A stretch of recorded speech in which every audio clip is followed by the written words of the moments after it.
नमस्कार दोस्तों, political science के 23वें लेक्चर में आपका स्वागत है। जॉन लॉक को हम डिस्कस कर रहे थे और आज जॉन लॉक से ही हम कंटिन्यू करेंगे। कल हमने जॉन लॉक के बारे में बेसिक इन्फॉर्मेशन डिस्कस कर ली।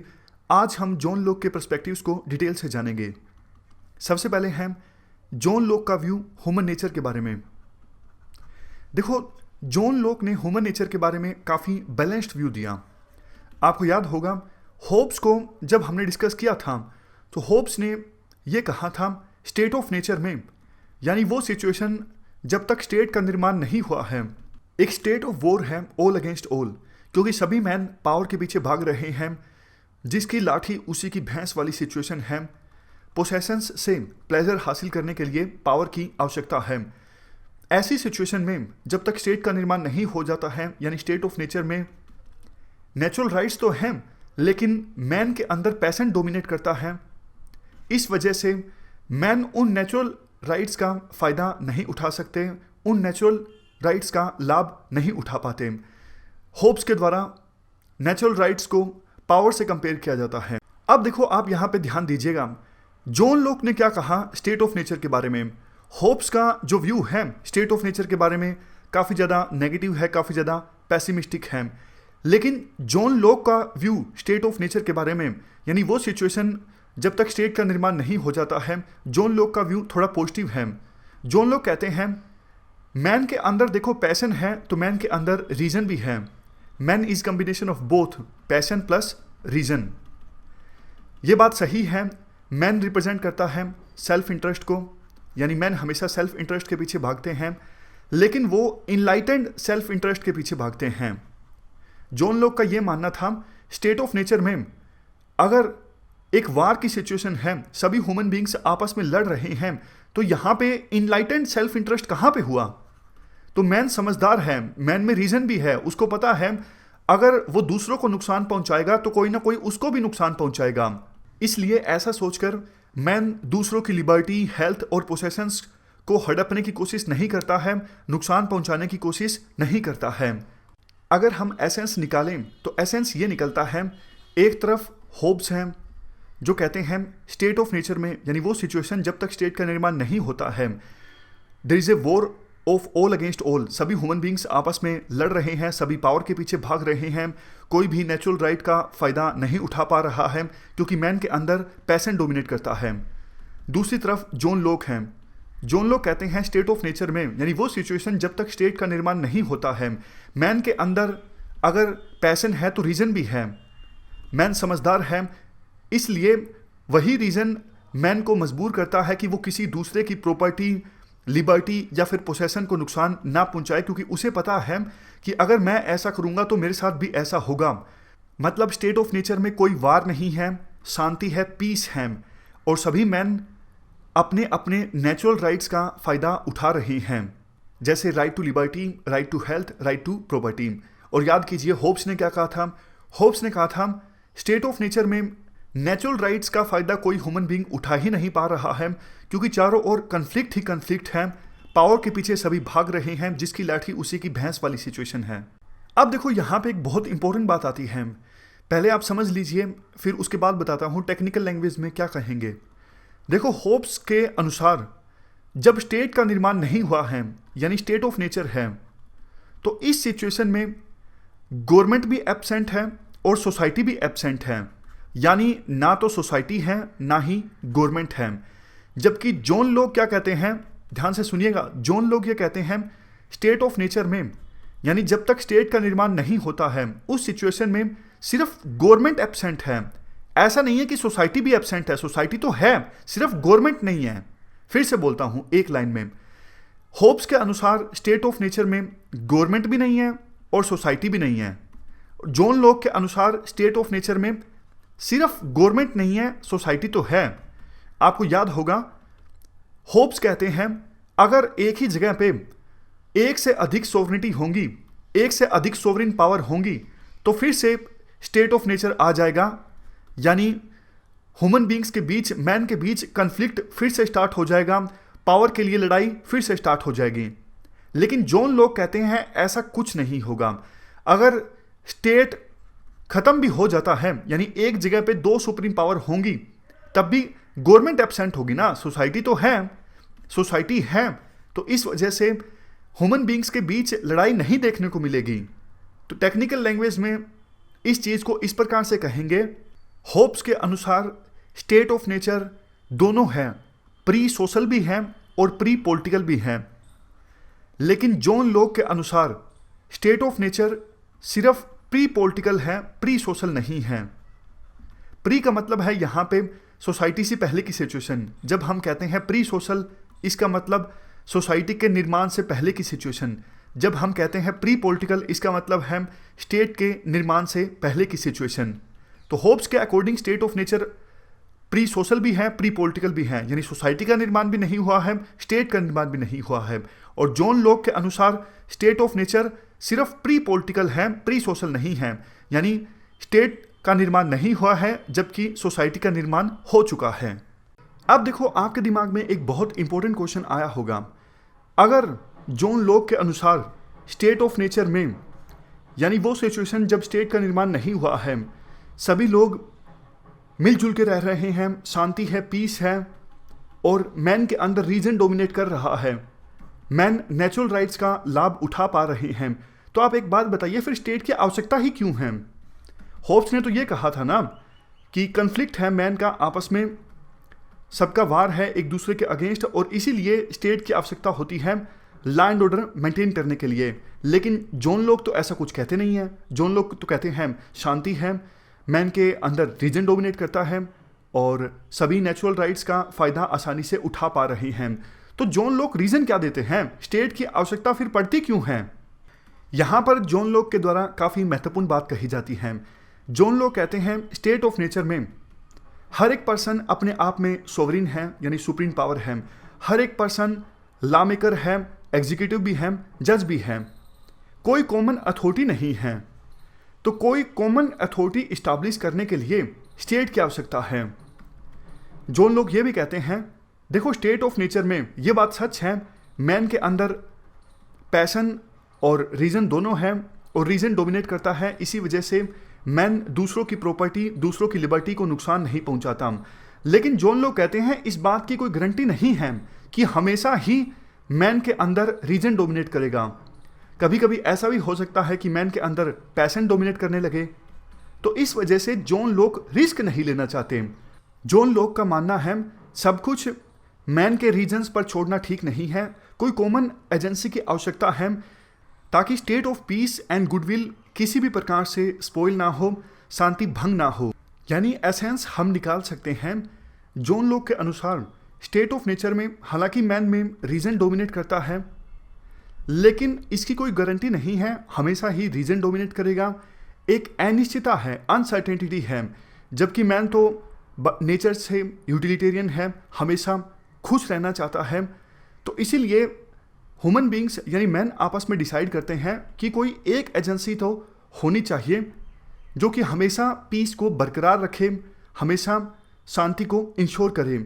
इसी वजह से मैन आपस में एक कॉन्ट्रैक्ट साइन करते हैं और उसके बाद स्टेट का निर्माण होता है। यहाँ पर देखो होब्स और जॉन लॉक के सोशल कॉन्ट्रैक्ट्स में डिफरेंस ये भी है। जॉन लॉक के अनुसार दो कॉन्ट्रैक्ट्स साइन होते हैं मैन के बीच। फर्स्ट कॉन्ट्रैक्ट से बनती है सिविल सोसाइटी और सेकंड कॉन्ट्रैक्ट से बनता है गवर्नमेंट यानी सरकार। यहाँ पर देखो दो कॉन्ट्रैक्ट्स साइन होते हैं मैन के बीच जॉन लॉक के अनुसार। फर्स्ट कॉन्ट्रैक्ट के बाद बनती है सिविल सोसाइटी और सेकंड कॉन्ट्रैक्ट के बाद बनता है सरकार यानी गवर्नमेंट। आप स्टेट भी कह सकते हो। लेकिन होब्स के अकॉर्डिंग एक ही कॉन्ट्रैक्ट होता है ह्यूमन बींग्स के बीच और एक कॉन्ट्रैक्ट के बाद स्टेट, गवर्नमेंट, सोसाइटी इन सब का फॉर्मेशन होता है एक साथ ही। अब हम जॉन लॉक के द्वारा जिन दो कॉन्ट्रैक्ट्स की बात की जाती है उनको ब्रीफ से जानते हैं। देखो जॉन लॉक के अनुसार पहला कॉन्ट्रैक्ट, इस कॉन्ट्रैक्ट के बाद जैसा हमने डिस्कस किया सिविल सोसाइटी की फॉर्मेशन होती है। सिविल सोसाइटी में वो सारी एसोसिएशंस आती हैं फैमिली और गवर्नमेंट इंस्टीट्यूशंस को छोड़ के। देखो सीबीआई, जुडिशरी ये सब गवर्नमेंट इंस्टीट्यूशंस हैं, ये सिविल सोसाइटी के अंदर नहीं आ सकती। और इवन फैमिली भी पर्सनल स्फीयर का हिस्सा है, वो भी सिविल सोसाइटी के अंदर नहीं आता। इसके अलावा जितनी भी फॉर्मेशंस हैं, कोई एनजीओ है, पब्लिक प्रेशर ग्रुप है, बिजनेस ग्रुप है, कोई भी है, सारी की सारी एसोसिएशंस सिविल सोसाइटी के अंदर ही आती हैं। तो ये सिंपल डेफिनेशन है सिविल सोसाइटी की, हमेशा याद रखिएगा। फैमिली को छोड़ के और गवर्नमेंट इंस्टीट्यूशंस को छोड़ के सारे एसोसिएशंस सिविल सोसाइटी के अंदर आती हैं। तो जॉन लॉक के अनुसार लिबरलिज्म में सिविल सोसाइटी एक इम्पोर्टेंट साइट है फ्रीडम को अचीव करने के लिए और राइट्स को रिकॉग्नाइज करने के लिए। तो जॉन लॉक के अनुसार पहले कॉन्ट्रैक्ट के बाद सिविल सोसाइटी की फॉर्मेशन होती है, जहां पर मैन एक दूसरे के राइट्स को औपचारिक रूप से यानी फॉर्मल में रिकॉग्नाइज करते हैं। यानी एक ह्यूमन बीइंग बाकियों से कहता है कि देखो मैं आपके राइट्स को स्वीकार करता हूं, बदले में आप मेरे राइट्स को भी स्वीकार कीजिए। हम सब एक दूसरे के राइट्स का वायलेशन नहीं करेंगे। ये सब होता है फर्स्ट कॉन्ट्रैक्ट के बाद, यानी सिविल सोसाइटी की फॉर्मेशन के बाद। अब हम बात करते हैं सेकंड कॉन्ट्रैक्ट की। देखो जॉन लॉक के हिसाब से एक बार सिविल सोसाइटी का फॉर्मेशन हो चुका है तो सिविल सोसाइटी में से ही कुछ लोग आगे आएंगे। मान लीजिए 100 लोगों ने मिलकर सिविल सोसाइटी बनाई, तो 100 में से 4-5 लोग आगे आएंगे और गवर्नमेंट इस्टेब्लिश करेंगे। मतलब पूरी सोसाइटी के लिए ये 4-5 लोग अब डिसीजंस लेंगे। तो इस प्रकार से सेकंड कॉन्ट्रैक्ट के बाद जॉन लॉक के हिसाब से गवर्नमेंट का फॉर्मेशन होता है। देखो जब प्लेटो थे या फिर एरिस्टोटल थे, उस समय डायरेक्ट डेमोक्रेसी की बात हुआ करती थी, क्योंकि पॉपुलेशन बहुत ही ज़्यादा कम थी। जितने सिटीजन्स थे वो एक जगह पर जुटते थे और डिसीजन लेते थे पूरी सोसाइटी के लिए। इवन जो सिटीजन्स नहीं थे, जैसे एरिस्टोटल के हिसाब से स्लेव्स, बूढ़े लोग, बच्चे, महिलाएं, ये सब सिटीजन्स नहीं थे। लेकिन जो सिटीजन्स थे वो एक मंच पर इकट्ठा होते और सभी के लिए डिसीजंस लेते थे। लेकिन जॉन लॉक बात करते हैं रिप्रेजेंटेटिव डेमोक्रेसी की और मेजॉरिटेरियन डेमोक्रेसी की। रिप्रेजेंटेटिव डेमोक्रेसी, अब देखो हमारे देश में आपको पता है पॉपुलेशन 125 करोड़ के आसपास है। ऐसा तो हो नहीं सकता कि देश के सभी सिटीजन्स एक मंच पर जुटें और डिसीजन लें। तो हमने नुमाइंदे चुन के भेजे हैं। जैसे मेरी कोई कंस्टिट्यूएंसी सीट है ABC, मेरी पार्लियामेंट सीट का नाम है ABC, वहाँ से मैंने अपने MP को वोट दिया है। आपने भी अपनी अपनी पार्लियामेंट्री कंस्टिट्यूएंसीज में MP को वोट दिया होगा। तो लोकसभा में MPs की संख्या है 552, लेकिन है फिलहाल अभी 545 ही। तो ये सब हमारे रिप्रेजेंटेटिव्स हैं, नुमाइंदे हैं। तो इस डेमोक्रेसी को कहा जाता है रिप्रेजेंटेटिव डेमोक्रेसी। यानी जो 545 लोकसभा के सांसद हैं वो हमारी तरफ से कानून बना रहे हैं, हमारी तरफ से डिसीजन ले रहे हैं। जॉन लॉक मेजॉरिटेरियन डेमोक्रेसी की भी बात करते हैं। मेजॉरिटेरियन डेमोक्रेसी, देखो जिस पार्टी की मेजॉरिटी आएगी वो सरकार बनाएगी। ऐसा नहीं होगा कि सभी पार्टीज मिलके कंसेंसस से सरकार चलाएंगे, नहीं। जिस पार्टी का बहुमत आएगा वही पार्टी सरकार बनाएगी। तो ऐसी डेमोक्रेसी को कहा जाता है मेजॉरिटेरियन डेमोक्रेसी। जॉन लॉक ये भी कहते हैं सरकार का जो फॉर्मेशन हुआ है वो जनता की कंसेंट के साथ हुआ है, सहमति के साथ हुआ है। और जनता की सहमति कैसे ली गई है? इलेक्शंस की सहायता से।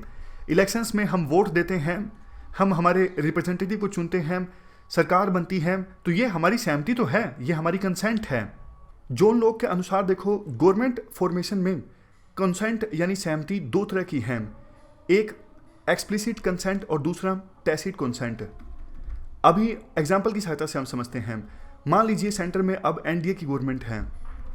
या तो देखो आपने एनडीए को वोट दिया होगा। अगर आपने एनडीए को वोट दिया होगा तो इसका मतलब आपकी जो कंसेंट है वो एक्सप्लिसिट है। या फिर यूं भी हो सकता है कि आपने एनडीए को वोट नहीं दिया होगा। अब देखो आपने एनडीए को वोट नहीं दिया लेकिन सरकार बन गई एनडीए की, तो ऐसी सिचुएशन में आप ऐसा नहीं कह सकते कि मैंने तो एनडीए को वोट दिया नहीं, ये तो मेरी सरकार है नहीं। नहीं, एक बार सरकार बन गई तो वो सबकी सरकार है, सबकी उसमें कंसेंट निहित है। कोई बाद में ऐसा नहीं बोल सकता सरकार बनने के बाद कि मैंने इस पार्टी को वोट नहीं दिया है और इस पार्टी की सरकार बन गई है इसलिए मेरी सरकार नहीं है। ऐसा नहीं होता, सरकार सबकी होती है। तो कंसेंट दो प्रकार की है। एक्सप्लिसिट कंसेंट, अगर आपने वोट दिया हो उस पार्टी को और उसकी सरकार आ जाती है। टैसिट कंसेंट, अगर आपने वोट ना भी दिया हो उस पार्टी की सरकार आ जाती है तो भी आप बाद में ये नहीं कह सकते कि मैंने वोट नहीं दिया, ये मेरी सरकार नहीं है। नेक्स्ट देखो काफ़ी इंपॉर्टेंट पॉइंट आता है। अब क्वेश्चन ये उठता है, एक बार स्टेट का फॉर्मेशन हो गया, तो स्टेट के फॉर्मेशन के बाद मैन ने अपने कौन कौन से राइट्स छोड़े हैं। आपको याद होगा जब हमने होप्स को डिस्कस किया था, होप्स तो ये कहते हैं स्टेट ऑफ नेचर में सोशल कॉन्ट्रैक्ट साइन होता है मैन के बीच और स्टेट का निर्माण होता है। राइट ऑफ लाइफ का जो अधिकार है उसको छोड़ के मैन अपने सभी राइट्स स्टेट को दे देते हैं, यानी स्टेट का निर्माण होता है। स्टेट के अगेंस्ट कोई राइट नहीं है सिटीजन्स के पास, वही राइट्स हैं जो स्टेट के द्वारा मैन को दिए जाते हैं, यानी सिटीजन्स को दिए जाते हैं। सिर्फ राइट ऑफ लाइफ एक ऐसा राइट है जो कि स्टेट मैन से छीन नहीं सकता, क्योंकि राइट ऑफ लाइफ को ही प्रोटेक्ट करने के लिए स्टेट का निर्माण हुआ है। ये सब बातें बोली जाती हैं होप्स के द्वारा। जॉन लॉक क्या कहते हैं कि स्टेट का निर्माण होने के बाद मैन अपने कौन कौन से राइट्स को छोड़ देता है। जॉन लॉक देखो ये कहता है सिर्फ 3 राइट्स दिए जाते हैं स्टेट को, सारे राइट्स सिटीजन्स के द्वारा नहीं छोड़े जाते, सिर्फ 3 राइट्स छोड़े जाते हैं, ट्रांसफ़र किए जाते हैं। पहला राइट टू मेक लॉ, दूसरा राइट टू एग्जीक्यूट लॉ और तीसरा right to educate law. Right to make law मतलब legislature, right to execute law मतलब एग्जीक्यूटिव और राइट टू एजुडिकेट लॉ मतलब जुडिशरी। तो जॉन लॉक के इस कंसेप्ट में गवर्नमेंट की 3 ब्रांचेज इमर्ज होकर आती हैं, लेजिस्लेचर, एग्जीक्यूटिव, जुडिशरी। लेजिस्लेचर जिसको अधिकार है कानून बनाने का, एग्जीक्यूटिव जिनके पास अधिकार है कानून को इम्प्लीमेंट करने का, एग्जीक्यूट करने का, और जुडिशरी के पास अधिकार है मामलों को एडजुडिकेट करने का। एसेंस हम अगर निकालें तो हम कह सकते हैं स्टेट ऑफ नेचर के बाद पहला कॉन्ट्रैक्ट साइन होता है जिससे सिविल सोसाइटी फॉर्म होती है। सिविल सोसाइटी से 4-5 लोग आगे आते हैं, गवर्नमेंट को फॉर्म करते हैं। लेकिन देखो सिटीजन्स ने अपने सभी राइट्स ट्रांसफ़र नहीं किए हैं स्टेट को। 3 राइट्स मेन ट्रांसफ़र किए हैं, right to make law, right to execute और राइट टू एडजुडिकेट।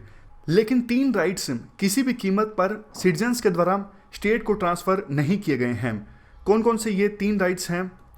सबसे पहले देखो right to life, right to liberty और राइट टू प्रॉपर्टी। फिर से बोलता हूँ, ये 3 राइट्स सिटीजन्स के द्वारा स्टेट को ट्रांसफ़र नहीं किए गए हैं। होप्स कहते हैं सिटीजन्स ने सिर्फ राइट टू लाइफ ट्रांसफ़र नहीं किया है स्टेट को, जबकि जॉन लॉक ये कहते हैं राइट टू लाइफ के साथ साथ राइट टू लिबर्टी और राइट टू प्रॉपर्टी का जो अधिकार है वो भी सिटीजन्स ने स्टेट को ट्रांसफ़र नहीं किया है। ये 3 राइट्स स्टेट सिटीजन से नहीं छीन सकता, ये इनएलिएनेबल हैं, यानी सिटीजन्स से इन 3 राइट्स को अलग नहीं किया जा सकता। जॉन लॉक के अनुसार इन 3 राइट्स को ट्रांसफ़र इसलिए नहीं किया जा सकता, ये 3 राइट्स इनएलिएनेबल इसलिए हैं क्योंकि मैन की जो एग्जिस्टेंस है, जो अस्तित्व है, वो इन 3 फंडामेंटल राइट्स पर टिका हुआ है। जॉन लॉक यह भी कहते हैं ये 3 राइट्स मैन को स्टेट ने नहीं दिए हैं, ये 3 राइट्स मैन को दिए गए हैं गॉड के द्वारा या फिर नेचर के द्वारा। इसलिए स्टेट मैन से इन 3 राइट्स को नहीं छीन सकता, right to life, right to liberty और राइट टू प्रॉपर्टी। अब नेक्स्ट क्वेश्चन ये आ जाता है, अगर स्टेट सिटीजन्स से ये 3 राइट्स छीनने की कोशिश करता है तब क्या? इसके जवाब में जॉन लॉक ये कहते हैं देखो नेचुरल राइट्स जो हैं वो मैन की प्रॉपर्टी हैं, स्टेट की प्रॉपर्टी नहीं हैं। ये राइट एब्सोल्यूट राइट्स हैं मैन के पास और स्टेट किसी भी प्रकार से इन राइट्स को डाइल्यूट नहीं कर सकता। और अगर स्टेट इन राइट्स को डाइल्यूट करने की कोशिश करता है, एक सीमा में बांधने की कोशिश करता है या फिर सिटीजन्स से इन 3 राइट्स को छीनने की कोशिश करता है, तो सिटीजन्स के पास अधिकार है सरकार के खिलाफ रिवोल्ट भी सिटीजन्स के द्वारा किया जा सकता है। थोड़ा सा रिवोल्ट के बारे में यानी रेवोल्यूशन के बारे में भी हम बात कर लेते हैं। देखो आपको याद होगा एरिस्टोटल जब हमने डिस्कस किया था तो एरिस्टोटल क्या बोलते हैं, थोड़ा सा भी अगर चेंज आता है गवर्नेंस के तरीके में तो एरिस्टोटल उसको मानते हैं ये रेवोल्यूशन है। और एरिस्टोटल काफ़ी सारे रीजंस भी बताते हैं जिनकी वजह से रेवोल्यूशन आ सकता है और क्या करना चाहिए कि रेवोल्यूशन ना आ पाए। लेकिन लिबरलिज्म में रेवोल्यूशन का मतलब violent overthrow of the system से नहीं है। मतलब लिबरलिज्म में रेवोल्यूशन का मतलब ये नहीं है कि हिंसा की सहायता से सिस्टम को उखाड़ फेंका जाए, ये रेवोल्यूशन है नहीं। लिबरलिज्म में रेवोल्यूशन का मतलब है पीसफुल कॉन्स्टिट्यूशनल चेंज। यानी शांतिपूर्वक ढंग से संविधान में किस प्रकार का बदलाव आता है, तो ये रेवोल्यूशन है। लोग के अनुसार अगर स्टेट अपनी मनमर्जी से एक्ट करता है, प्रोसीजर इस्टेब्लिश्ड बाय लॉ के अकॉर्डिंग काम नहीं करता है, आर्बिट्रेरी मैनर में एक्ट करता है, तो जो लोग सत्ता पर काबिज हैं उन लोगों को चेंज किया जा सकता है जनता के द्वारा, उन लोगों को हटाया जा सकता है। ये भी एक रेवोल्यूशन है। और ये कैसे हो सकता है? ये हो सकता है संवैधानिक मेथड की सहायता से, यानी इलेक्शंस की सहायता से। तो अगर यूपीएससी पूछती है कि जॉन लोक के कैसे विचार हैं रेवोल्यूशन के मुद्दे पर, तो ये सब बातें आप लिख सकते हो। नेक्स्ट हम जानते हैं जॉन लोक के क्या व्यूज़ थे सेपरेशन ऑफ पावर्स के मुद्दे पर। जॉन लोक देखो कहते हैं लिबर्टी के इंटरेस्ट में ज़रूरी ये है गवर्नमेंट की जो 3 ब्रांचेज हैं, लेजिस्लेचर, एग्जीक्यूटिव और जुडिशरी, ये अपना अपना काम करें। यानी लेजिस्लेचर एग्जीक्यूटिव के काम में इंटरफेयर ना करे और एग्जीक्यूटिव जुडिशरी के काम में इंटरफेयर ना करे। जॉन लोक के अनुसार स्टेट ऑफ नेचर में हर एक मैन के अपने अपने कानून हैं, अपना अपना एग्जीक्यूशन और अपनी अपनी जुडिशरी हैं। लेकिन एक बार गवर्नमेंट फॉर्म हो जाती है तो सबके लिए कॉमन लेजिस्लेचर होगा, कॉमन एग्जीक्यूटिव होगा और कॉमन ही जुडिशरी होगी। लेकिन ये तीनों ब्रांचेज अपना अपना काम करेंगी और दूसरों के काम में इंटरफेयर नहीं करेंगी। जॉन लोक कहते हैं देखो कॉमन सेंस इसी में है कि सभी ब्रांचेज के अलग अलग फंक्शंस हो। अगर कोई पर्सन अपने ही केस में जज होगा तो कैसे काम चलेगा? ये नेचुरल जस्टिस के अगेंस्ट है। इसीलिए जॉन लोक के द्वारा ये प्रिंसिपल दिया जाता है सेपरेशन ऑफ पावर्स का। नेक्स्ट बात आती है गवर्नमेंट के पास कैसी पावर्स रहेंगी। वैसे तो देखो इसे हम ऑलरेडी डिस्कस कर चुके हैं, लेकिन अलग से काफ़ी बार इस मुद्दे पर क्वेश्चन पूछ लिया जाता है, तो एक बार फिर से जल्दी से बता देता हूँ। देखो होप्स तो ये बोलते हैं गवर्नमेंट के पास एब्सोल्यूट पावर्स हैं। मैन जिन्होंने सोशल कॉन्ट्रैक्ट साइन किया है उन्होंने अपने सिर्फ राइट टू लाइफ को ट्रांसफ़र नहीं किया है, बाकी सभी राइट्स को ट्रांसफ़र कर दिया है। यानी अब मैन के पास सिर्फ वही राइट्स हैं जो उनको दिए जाएंगे स्टेट के द्वारा, गवर्नमेंट के द्वारा। ये बात बोली जाती है होप्स के द्वारा। लेकिन जॉन लोक इसके उलट बोलते हैं गवर्नमेंट के पास एब्सोल्यूट पावर्स नहीं है, गवर्नमेंट के पास लिमिटेड पावर्स हैं। क्यों? क्योंकि वो मैन जिन्होंने सोशल कॉन्ट्रैक्ट साइन किया है उन्होंने अपने सभी राइट्स को ट्रांसफ़र नहीं किया है। उन्होंने मेनली 3 राइट्स को ट्रांसफ़र नहीं किया है। कौन कौन से वो आपको पता है? Right to life, right to liberty और राइट टू प्रॉपर्टी। तो गवर्नमेंट ऐसा कोई कानून नहीं बना सकती जिससे कि मैन से ये 3 राइट्स उनसे छीने जाते हैं।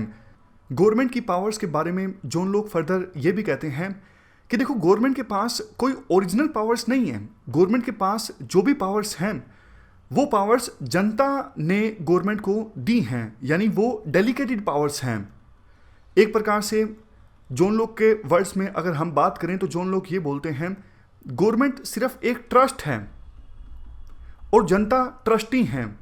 जो लोग गवर्नमेंट को मैनेज कर रहे हैं वो सिर्फ मैनेजर हैं, इससे ज़्यादा कुछ नहीं। वो मालिक नहीं हैं। असली मालिक, असली ट्रस्टी जनता है।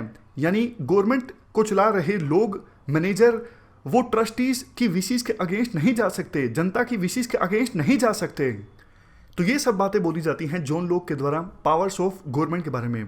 अगर यूपीएससी क्वेश्चन पूछती है तो अब आप आसानी से आंसर दे सकते हो जॉन लोक का क्या व्यू था गवर्नमेंट की पावर्स के बारे में।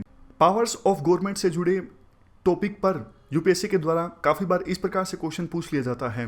लोक की स्टेटमेंट है नो लॉ नो लिबर्टी, या फिर why law made by state in accordance to reason और नेचुरल लॉ।